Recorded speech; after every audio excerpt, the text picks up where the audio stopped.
Breaking news చూస్తున్నాం. TVK Vijay కి big relief దొరికింది. ప్రభుత్వ ఏర్పాటుకి లైన్ క్లియర్ అయింది. టీవీకేకు వీసీకే అండ్ లెఫ్ట్ పార్టీలు కూడా మద్దతు ఇస్తూ ఉన్నాయి. ఆల్రెడీ కాంగ్రెస్ పార్టీ తన మద్దతుని ప్రకటించేసింది. 107 స్థానాల టీవీకే అండ్ 5 కాంగ్రెస్, మొత్తం 112తో పాటుగా వీసీకే, సిపిఐ, సిపిఎంలు తలా ఓ 2, సుమారుగా 6, అంటే 118 ఎగ్జాక్ట్గా మ్యాజిక్ ఫిగర్ని రీచ్ అయి విజయ్ ముఖ్యమంత్రిగా ప్రమాణ స్వీకారం చేయబోతున్నారు. లైన్ క్లియర్ అయింది. విజయ్కి అధికారికంగా మేము మద్దతిస్తున్నాం అంటూ వీసీకే, కమ్యూనిస్టు పార్టీలు కూడా అనౌన్స్ చేశాయి. ఒక లేఖను విడుదల చేసింది సిపిఐ. ఇప్పటికే విజయ్కి కాంగ్రెస్ పార్టీ మద్దతు కూడా ఉంది. కాంగ్రెస్ 5, వీసీకే 2, సిపిఐ, సిపిఎంలు తలా 2 కలిపి 118 స్థానాలు రీచ్ అయింది. ఇక్కడ గ్రాఫిక్స్ మనం చూస్తూ ఉన్నాము. టీవీకే 108 గెలిచింది. అందులో కాంగ్రెస్ విజయ్ 2 స్థానాల్లో గెలిచారు. So 107 and Congress 5, 112. కిందనటువంటి వీసీకే, సిపిఐ, సిపిఎం తలా 2, మొత్తం అన్ని కలిపి 118. సో ఈ స్థానాలతో గెలుపొందారు. ఆయన ముఖ్యమంత్రి పీఠాలు అధిరోహించబోతున్నారు. 118 మంది ఎమ్మెల్యేల సంతకాలతో విజయ్ గవర్నర్ రాజేంద్ర విశ్వనాథ్ అర్లేకర్ని ఇప్పుడు కలవబోతున్నారు. సో చివరి నిమిషం వరకు కూడా ఇబ్బందులు పడ్డారు ఆయన. సో విజయ్ డిఎండికేతో కూడా సంప్రదింపులు జరుపుతున్నారు. అంటే అటువైపు డిఎండికేలో గెలిచింది ఒకే ఒక ప్లేస్ కాబట్టి వారితో కూడా సంప్రదింపులు జరుపుతున్నారు. 118 ఎగ్జాక్ట్ కాకుండా ఇంకోటి కలపాలని చూస్తున్నారు. డిఎండికే నుంచి విజయ్ భార్య విజయకాంత్ భార్య ప్రేమలత గెలిచారు.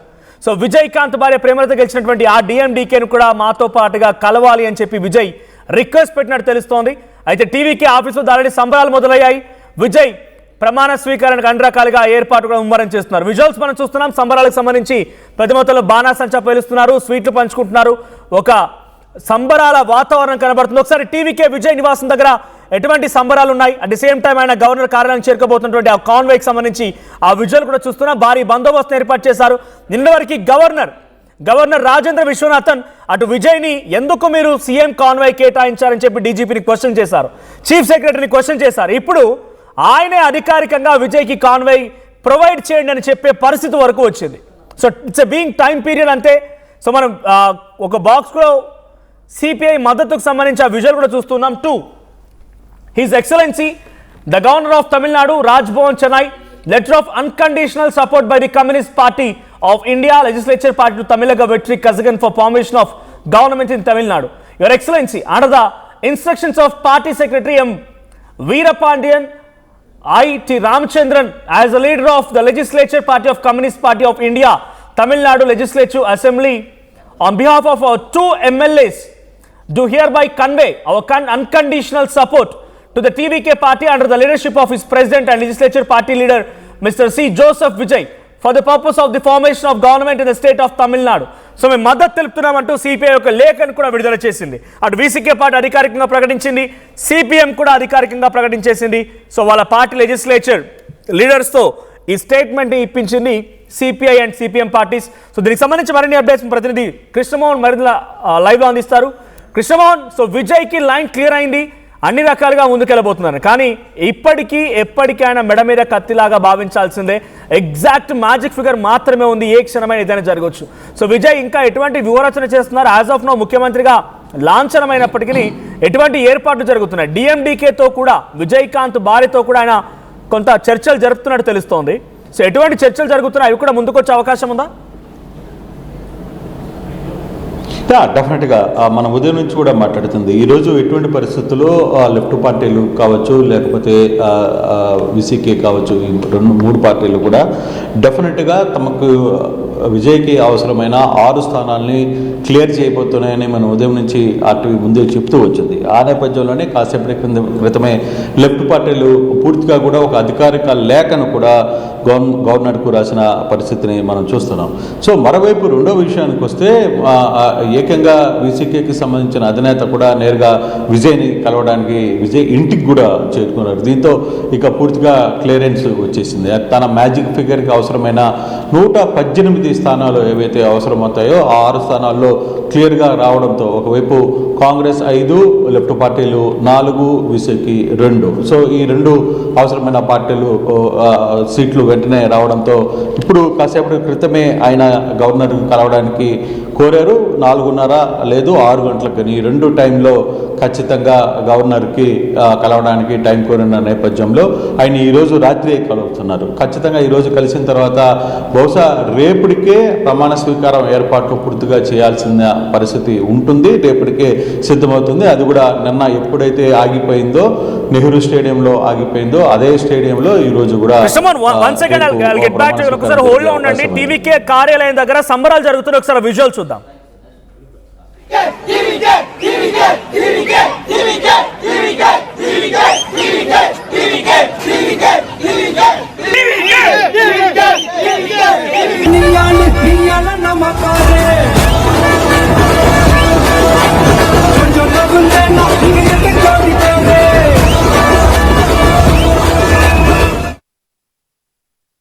టీవీకే ఎమ్మెల్యే సంబరాలు చేసుకుంటున్నారు. నిన్నటి వరకు ఉదయాన్నే మీరు చూస్తున్న విజువల్స్ ఉన్న వారంతా కూడా ఆందోళన చేపట్టారు. గవర్నర్ వ్యతిరేకంగా ఆందోళన చేపట్టారు. గవర్నర్ వ్యతిరేకంగా పెద్ద మొత్తంలో రాష్ట్ర వ్యాప్తంగా ఆందోళన చేపట్టడంతో పాటుగా లోక్ భవన్ ముట్టడి కార్యక్రమానికి కూడా పిలుపునిచ్చారు. ఈ నేపథ్యంలో క్లియరెన్స్ వచ్చేసింది. టీవీకే విజయ్ ముఖ్యమంత్రిగా లాంఛనంగా కాబోతున్నారు. వీసీకే కమ్యూనిస్ట్ పార్టీ కూడా సపోర్ట్ ఇవ్వడంతో మొదటి నుంచి ఆర్టీవీ చెప్తూనే వచ్చింది, ఇక్కడ మ్యాజిక్ ఫిగర్ గేమ్ చేంజర్ కాబోతోంది వీసీకే కమ్యూనిస్ట్ పార్టీలే అనేది మొదటి నుంచి చెప్తూ వచ్చాం. సో ఇప్పుడు వాళ్ళ మద్దతుతోనే టీవీకే విజయ్ ముఖ్యమంత్రిగా ప్రమాణ స్వీకారం చేయబోతున్నారు. Is going on with Krishnamohan again. Krishnamohan, so ఏం జరగబోతోంది? ఎప్పుడు ఆయన ప్రమాణ స్వీకారం చేసే అవకాశం ఉంది? మనోజ్, మరి కాసేపట్లోనే టీవీకే అధినేత విజయ్తో పాటు సిపిఎం నేతలు కూడా కొంతమంది వెళ్తారని ఒక సమాచారం ఉంది. అలాగే వీసీకే నేత కూడా వెళ్తారు. రామచంద్రన్ ఆల్రెడీ అఫీషియల్గా లేఖ ఇచ్చిన పరిస్థితిని మనం చూస్తున్నాం. ఆయన కూడా ఎమ్మెల్యేగా గెలుపొందారు, కమ్యూనిస్ట్ పార్టీ లీడర్. సో వీళ్ళందరూ కూడా వరుసగా మరి కాసేపట్లోనే వాళ్ళందరూ కూడా సంయుక్తంగా ఒక ప్రెస్ మీట్ని కూడా నిర్వహించబోతున్నారు. మరి కాసేపట్లో అది జరగబోతుంది. మరోవైపు విజయ్ నేరుగా గవర్నర్ని గెలుస్తారు. ఈరోజు 4:30కి సమయం కోరారు, లేదంటే 6 గంటలకి. ఈ రెండు సమయాల్లో ఏదో సమయంలో గవర్నర్ పిలుపుని వస్తుంది. వెంటనే ఆయన బయలుదేరి వెళ్ళబోతారు. దానికి ఆయన కూడా సిద్ధమవుతున్న పరిస్థితి.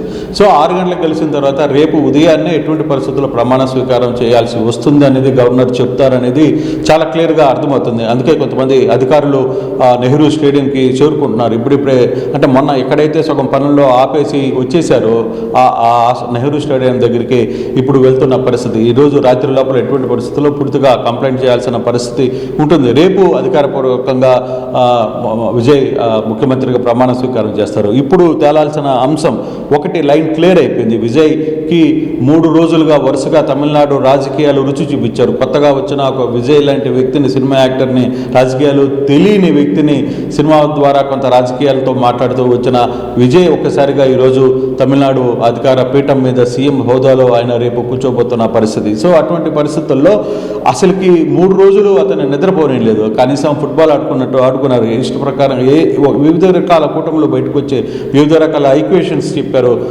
గవర్నర్ 2 సార్లు పిలిచి కాదని పొమ్మన్నాడు. తర్వాత 3వసారి ఈరోజు కలవాల్సిన పరిస్థితి వచ్చింది విజయ్కి. విజయ్కి అర్థమైంది, ఓహో తమిళనాడు రాజకీయాలు ఎట్టుంటాయా, కేవలం అసలు రాజకీయాలే ఎట్టు ఉంటాయా అనేది కూడా ఆయనకు ఒక్కసారిగా అర్థమైంది. ఇప్పుడు దాకా ఏసీ గదుల్లో ఉన్న విజయ్ సడన్గా ఒక్కసారిగా రేపటి నుంచి ప్రజాక్షేత్రంలోకి రావాల్సిన పరిస్థితి వచ్చింది.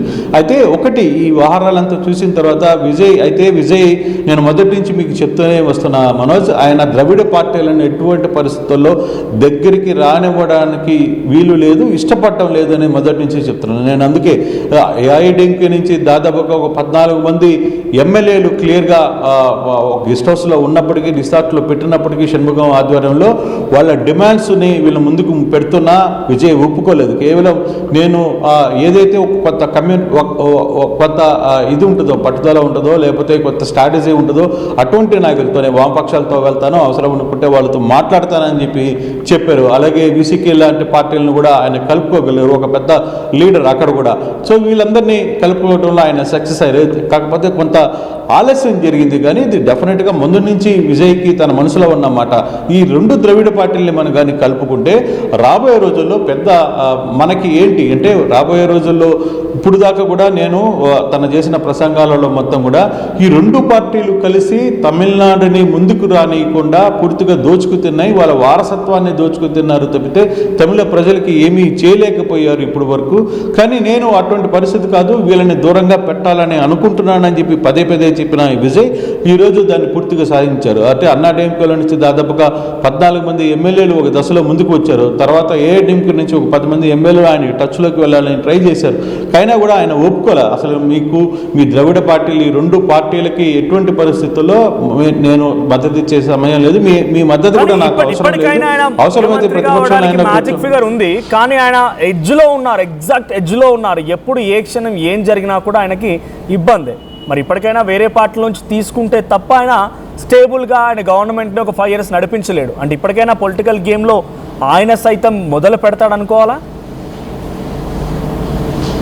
అంటే ఎస్ డెఫినెట్గా ఓకే. బేసిక్గా మరో DMDK party Premalatha cinema star Vijayakanth ఫ్యామిలీతో ఈయనకి అత్యంత మంచి సంబంధాలు ఉన్నాయి. ఆమె కూడా గెలిచిన తర్వాత కూడా విజయ్ మా ఇంట్లో సొంత మనిషి, నా పెద్ద బిడ్డలాగా అంటే నువ్వు మాట్లాడింది. అతను చనిపోయినప్పుడు కూడా, విజయకాంత్ మరణించినప్పుడు కూడా విజయ్ నేరుగా వెళ్ళి దాదాపుగా గంట సేపు అక్కడే ఉన్న పరిస్థితులు ఇవన్నీ కూడా మనకి చూసాం. కాబట్టి ఆమె కూడా నిన్న ఒక రకంగా మాట్లాడింది. అవసరం అనుకుంటే మేము మాట్లాడతాం డిఎంకే కుటుంబంతో కూడా అని చెప్పింది. ఓకే, అది కాలేదు. డిఎంకే వాళ్ళ స్టాండ్ వాళ్ళు తీసుకున్నారు. కాకపోతే డిఎండికే పార్టీ తరఫున పోటీ చేసిన కుటుంబంలో ఉన్న ఈ ప్రేమలత గెలిచింది కాబట్టి ఈమెను నేరుగా ఆమెతో కలిసే అవకాశం కూడా లేకపోలేదు. బహుశా ఈ రాత్రికి అది కూడా క్లీర్ అప్ చేసుకుంటారు. డెఫినెట్గా అది కూడా ఓకే పరిస్థితి అయితే కనపడుతుంది. దాంతో ఎగ్జాక్ట్గా 119 వస్తాయి. కాకపోతే ఒకటి, ఫస్ట్ అధికారంలోకి వచ్చిన తర్వాత చాలా ఈక్వేషన్స్ మారుతాయి మనోజ్. దాంట్లో ఏమీ మనం ఆలోచించాల్సిన అవసరం లేదు. చాలా విషయాలు చాలా క్లారిటీగా ఉంటాయి ఆ ఆహారంలో. ఎక్కడైనా సరే ఒకసారి పవర్ గేమ్ స్టార్ట్ అయిపోయిన తర్వాత చాలా ఈక్వేషన్స్ నడుస్తుంటాయి. బ్యాక్ ఎండ్లో ఒక టీం ఆ వ్యవహారాన్ని నడుపుతుంటుంది. సో ఇప్పుడు అసలుకి ముందు పవర్లోకి ఎక్కడానికి చాలా ఇబ్బందులు పడ్డాడు. 3 రోజుల పాటు ఆయన నిరీక్షించాల్సిన పరిస్థితి వచ్చింది. దాదాపుగా 2 సార్లు గవర్నర్ దగ్గరికి వెళ్ళాడు. 2 సార్లు మొత్తం అధికారులు నాయకులతో మాట్లాడే ప్రయత్నం చేశారు. కొంతమంది వస్తామన్నారు, కొంతమంది రామన్నారు. తర్వాత ఆయన వాట్సాప్లో గ్రూప్ పంపించారని వీసీకే నేతలు కొంతమంది ఆగ్రహం చెందారు. అసలుకి పొద్దుకి కలవడానికి రావాలనుకున్న వ్యక్తి నేరుగా వాట్సాప్లో మాకు లేఖ పంపిస్తాడా అని చెప్పి అన్నారు. నిర్మల్ కుమార్ 2 సార్లు నేరుగా టీవీకే నేత నిర్మల్ కుమార్ గెలిచిన ఎమ్మెల్యే ఆయన నేరుగా వెళ్ళి సిపిఎం నేతలతో మాట్లాడే ప్రయత్నం చేశారు. ఎవరి కాంటాక్ట్స్ని వాళ్ళు వాడారు. సెంగోటియన్ చాలా వరకు కూడా ఈ వ్యవహారాన్ని అంతా కూడా చక్కదిద్దే ప్రయత్నం చేశారు. ఆయన క్లియర్గా బ్యాకెండ్లో కాంగ్రెస్ని ఏకం చేసుకునే ప్రయత్నం, మొదటి 5 సీట్లు ఆయన వల్ల వచ్చాయి, ఆయనపై మాట్లాడుకొని వచ్చారు. తర్వాత మిగతా నిర్మల్ కుమార్ సిపిఎం దగ్గరికి పంపించారు. సెంగోటియన్ మిగతా వ్యవహారాలంతా చూస్తూ కూర్చున్నారు సీనియర్స్.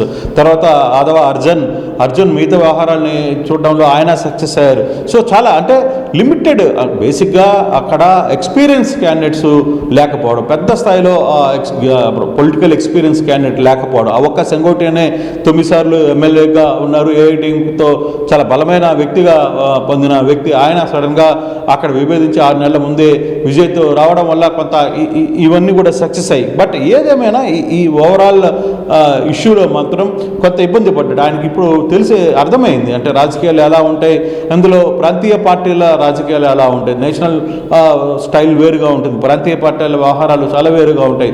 దాన్ని కొంచెం అవగాహన చేసుకునే ప్రయత్నం చేశారు. ముందు అధికారంలోకి ఎక్కిన తర్వాత, ఫస్ట్ ఈరోజు గవర్నర్ కలిసిన తర్వాత, రేపు ముఖ్యమంత్రి పదవి చేపట్టిన తర్వాత ఫర్దర్గా ఏమి రాబోతుంది అనేది చూడాలి. అయితే ఇక్కడ ఇంకో ఇంట్రెస్ట్ కూడా ఉంది. ఇప్పుడు ఏదైతే 5 పార్టీలు అంటే కాంగ్రెస్ మద్దతు ఇచ్చింది, లెఫ్ట్ 2 పార్టీలు మద్దతు ఇచ్చాయి, తర్వాత వీసీకే మద్దతు ఇచ్చింది. సో వీళ్ళల్లో మంత్రుల పదవులు ఎవరెవరికి ఇవ్వాలి? రేపు ఈ ముఖ్యమంత్రితో పాటు వాళ్ళతోనే చేస్తారా, లేదు రేపు కేవలం ముఖ్యమంత్రి మాత్రమే చేస్తారా అనేది కూడా ఇంకా తెలియాల్సిన పరిస్థితి. లేదు ఒక 5 మందిని మాత్రమే రేపు ప్రమాణ స్వీకారం చేసి ఆల్రెడీ పొత్తులో ఉన్నటువంటి వీసీకే, కమ్యూనిస్ట్ పార్టీలు, కాంగ్రెస్ పార్టీలు, వీళ్ళ కండిషన్స్ ఏంటి?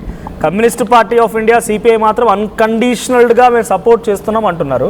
బట్ ప్రభుత్వంలో ఏదైనా కొంత బాధ్యతలు తీసుకోవడం కానీ, ప్రభుత్వంలో వాళ్ళ యొక్క పాత్ర విషయంలో కానీ క్లారిటీ వచ్చిందా? ఆ కండిషన్స్ ఇంటర్నల్గా టీవీకేతో చర్చలు జరిగాయనుకోవాలా?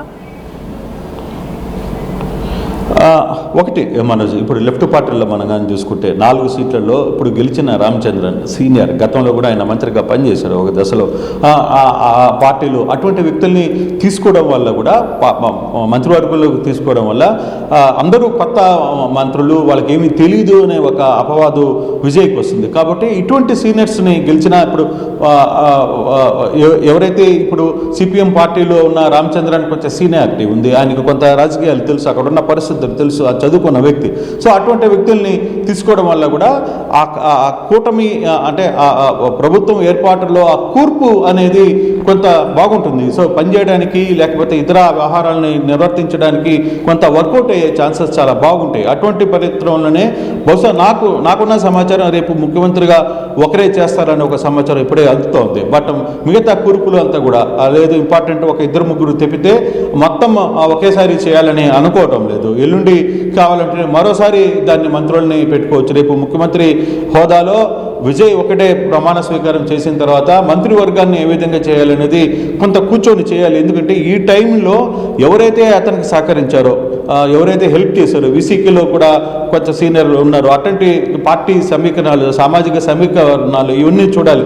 ఇప్పుడు విజయ పార్టీలో గెలిచిన అభ్యర్థులందరూ కూడా చాలా వరకు ఒక 2-3 తప్పితే అందరూ కొత్త అభ్యర్థులు అయిపోయారు. ఆ కొత్త అభ్యర్థులకి మంత్రి పదవులు ఇస్తే చేయగలిగిన సత్తా ఉన్న వాళ్ళు ఎంతమంది, ఓకే వాళ్ళ క్యాపబుల్ ఎంతమంది ఉన్నారు. చాలామందికి ఆటో డ్రైవర్లకి ఇచ్చారు, ఒక సాధారణ మహిళలకు ఇచ్చారు, చాలామంది ఇటువంటి వ్యక్తులందరూ కూడా గెలిచారు ఎమ్మెల్యేలుగా. వాళ్ళందరికీ మంత్రి పదవి నిర్వహించగలిగిన సత్తా ఉండాలి, ఆ క్యాబినెట్ కూర్పుని చేయగలగాలి, ఆ క్యాబినెట్ని నిర్వహించగలగాలి. రాష్ట్రం మొత్తం 5 సంవత్సరాలు ఈ క్యాబినెట్ని ఉండగలిగే సత్తా ఉన్న నాయకుల్ని ఎంచుకోవాలి. సో ఆ కూర్పు కొంత ఆలస్యం అయ్యే పరిస్థితి ఉంది. కాబట్టి రేపు డెఫినెట్గా విజయ్ మాత్రమే ముఖ్యమంత్రిగా ప్రమాణం స్వీకారం చేసే అవకాశం ఉంటుంది. లేదు 2 రోజులు తర్వాత ముఖ్యమంత్రి చేద్దామా అనే ఒక నిర్ణయానికి వస్తే అప్పుడు మంత్రులు కూడా చేయొచ్చు. కాకపోతే నాకున్న సమాచారం రేపు ఓన్లీ ఒక్క ముఖ్యమంత్రిగా మాత్రమే ప్రమాణ స్వీకారం చేయబోతున్నారు విజయ్. తర్వాత కొంతమంది మంత్రుల్ని మరో 2-3 రోజుల్లో ఆర్భాటం లేకుండా సైలెంట్గా మంత్రివర్గం చేయొచ్చు. కాకపోతే రేపు నెహ్రూ స్టేడియంలో చేస్తున్న ఈ వ్యవహారంలో ఎంతవరకు వర్కౌట్ అవుతుందో చూడాలి. ఇప్పుడు సాయంత్రం 4:30కి కానీ 6 గంటలకు కానీ టైం అడిగారు. మరి ఈ 2 టైంలో గవర్నర్ని ఎంతసేపులో కలవబోతున్నారు, ఎన్ని గంటలకి కలుస్తున్నారు అనే అంశం మీదనే ఇప్పుడు విజయ్ రేపు ప్రమాణ స్వీకారం ఉందా లేదా అనే అంశాల మీద ఒక క్లారిటీ వచ్చే అవకాశం అయితే ఉంది. ఈరోజు సాయంత్రం అంటే మొత్తం అన్కండిషనల్గా వచ్చిన పార్టీలన్నీ కూడా లెటర్స్ కూడా గవర్నర్కి పంపించారు. అట్ ద సేమ్ టైం వీళ్ళు కూడా ఇచ్చారు. కాబట్టి ఇక రాబోయే ఈ 2-3 గంటల్లో ఏం జరగబోతుంది, గవర్నర్ ఎన్ని గంటలకి రమ్మంటారు, ఎన్ని గంటలకి అపాయింట్మెంట్ ఇచ్చారు అనే అంశం చాలా కీలకంగా మారుతుంది. ఈ రోజు కానీ విజయ్ గవర్నర్ని కలిస్తే రేపు ఉదయాన్నే ఎటువంటి పరిస్థితుల్లో 11 గంటలకో లేకపోతే సాయంత్రం 3 గంటలకో డెఫినెట్గా ఆయన ముఖ్యమంత్రిగా ప్రమాణ స్వీకారం చేసే పరిస్థితి చాలా స్పష్టంగా కనపడుతుంది. Thank you Krishnamohan, thank you for the updates. మొత్తంగా టీవీకే విజయ్ ముఖ్యమంత్రిగా అన్ని రకాలుగా లాంఛనం అయిపోయింది. 112 స్థానాలతో కాంగ్రెస్ పార్టీ మద్దతు కూడా కట్టిన విజయ్ 2 రోజులుగా తిప్పలు పడుతున్నారు. అనేక రకాలుగా రాజకీయ చదరంగంలో ఆయన అనేక రకాల ఇబ్బందులు పడ్డారు, తల్లు పట్టుకున్నారు. ఏం చేయాలో అర్థం కాలేదు. అటు వీసీకే కమ్యూనిస్ట్ పార్టీలు ఏం చెప్తారన్న ఉత్కట కొనసాగింది. ఈరోజు మీటింగ్ ఉంది, ఉదయాన్నే మీటింగ్ ముగిసిన తర్వాత కూడా VCK party communist party announce చేసిన తర్వాత అనౌన్స్ చేస్తామని చెప్పుకొచ్చాయి.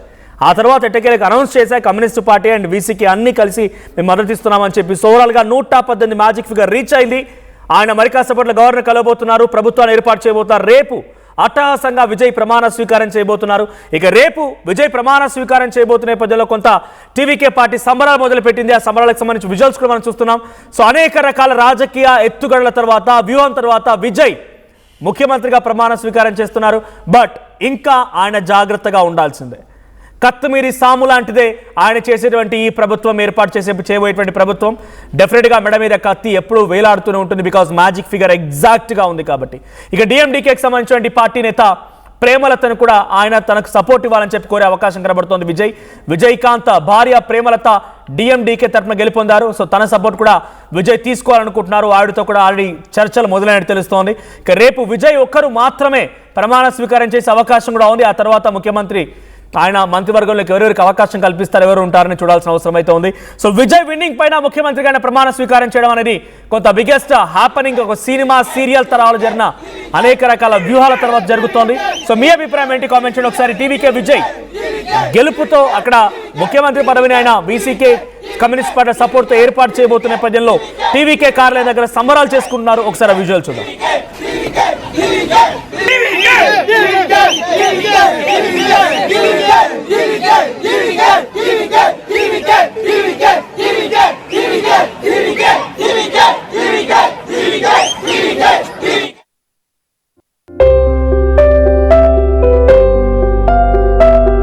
చిన్న చిన్న ఆనందాలు 35 ఏళ్లుగా నా జీవితంలో లేవు. 35 ఏళ్లుగా నేను డైపర్లలో బ్రతికాను. 6 సెంటీమీటర్ల ఫిస్టులా నా మూత్రాశయంలో లీకు కారణమైంది. ఎవరూ నాకు సహాయం చేయలేకపోయారు. AINUలో వైద్యులను కలిసే వరకు అక్కడ వారు రోబోటిక్ శస్త్రచికిత్సతో నాకు పరిష్కారం ఇచ్చారు. వారు నా ఆత్మవిశ్వాసాన్ని కూడా తిరిగిచ్చారు. Precision care makes it possible. The Center for Robotic Surgery at AINU